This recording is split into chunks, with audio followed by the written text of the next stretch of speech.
Sur les hauts de la combe de l'Orgère, les bouquetins avaient bien choisi d'être de la fête ce matin-là, mais à distance.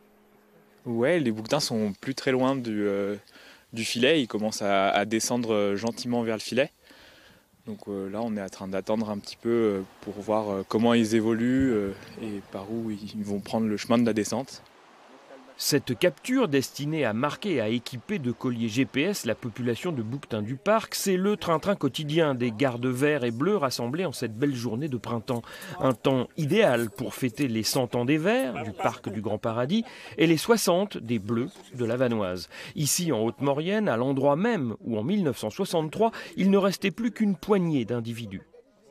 Les collègues du parc du Grand Paradis, en plus des individus bouquetins qui ont été réintroduits, nous ont appris leur technique, leur savoir-faire et ont contribué à la formation des premières équipes de la Vanoise et même jusque dans les années 80, des premiers échanges techniques entre les équipes ont été mis en place pour que nous passions du stade de petits frères au stade de partenaires et collègues. Une collaboration des plus fructueuses et qui a fait des petits au fil des décennies, avec nombre de rencontres, d'échanges, d'actions de sauvegarde souvent menées avec le soutien de l'Europe jusqu'à la coupure du Covid. Un épisode aujourd'hui dépassé à l'heure de fêter les 3000 bouquetins actuels recensés dans le parc français contre 60 seulement en 1963. Cette population de bouquetins, c'est notre symbole et c'est aussi ce qui nous lie. Les marqueurs auriculaires, aussi bien que les balises GPS ou radioémettrices qu'on leur pose, sont là pour attester que les passages de bouquetins d'un parc à l'autre sont nombreux. Entre la vallée Orco dans le Piémont et ici en Haute-Maurienne par exemple.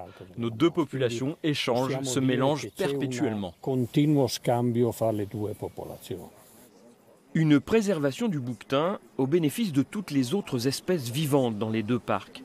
Sans sa sanctuarisation du siècle dernier, où en serait aujourd'hui la faune, la flore de ces territoires montagnards de près de 1500 km² à cheval sur la frontière. Mieux vaut ne pas imaginer et participer tout l'été aux animations prévues pour fêter ce double anniversaire.